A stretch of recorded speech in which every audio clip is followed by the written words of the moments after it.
শহীদ president Ziaur রহমানের খাল খনন কর্মসূচির আদলে দেশ জুড়ে প্রায় 20,000 কিলোমিটার খাল পুনঃখননের পরিকল্পনা নেওয়া হয়েছে। তারই অংশ হিসেবে দিনাজপুরে 12 কিলোমিটার দীর্ঘ খালটি পুনঃখনন করা হবে।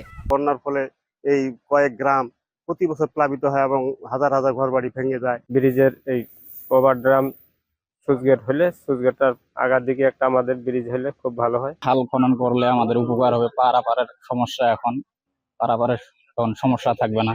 খালটি খনন হলে এলাকার সেচের সমস্যা অনেকটাই কমে যাবে। কৃষকরা বেশি জমিতে চাষ করতে পারবে এবং উৎপাদনও বাড়বে।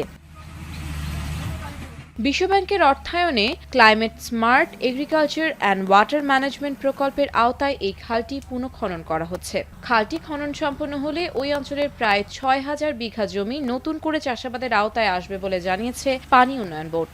এই জলবদ্ধতা হয় বা পরে বর্ষা শেষে পানি পাওয়া যায় না, এই আলোকে আমরা এখানে এখন খালটা খনন করে দেব, প্লাস একটা 6 বেন্ড রেগুলেটর করে দেব, যাতে বর্ষাকালে পানি আসলে সেই পানিটা আটকায় রাখবো।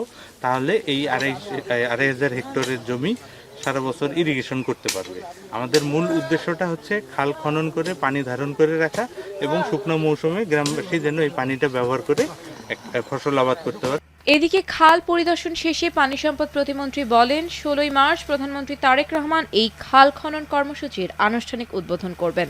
আগামী 16 তারিখে আমাদের মাননীয় প্রধানমন্ত্রী এইখানে উদ্বোধনের মধ্য দিয়ে সারা বাংলাদেশে একযোগে প্রতিটি জেলায় বিভিন্ন আমাদের মন্ত্রণালয়ের মন্ত্রী বা আমাদের বিভিন্ন এমপিরা স্ব এলাকায় একযোগে আমাদের খাল খনন কর্মসূচি উদ্বোধন করবেন এবং তার মধ্য দিয়ে আমরা একটা গণজাগরণ তৈরি করতে চাই।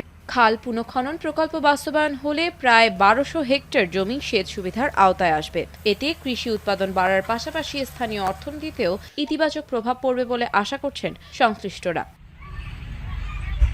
এখন দিনাজপুর।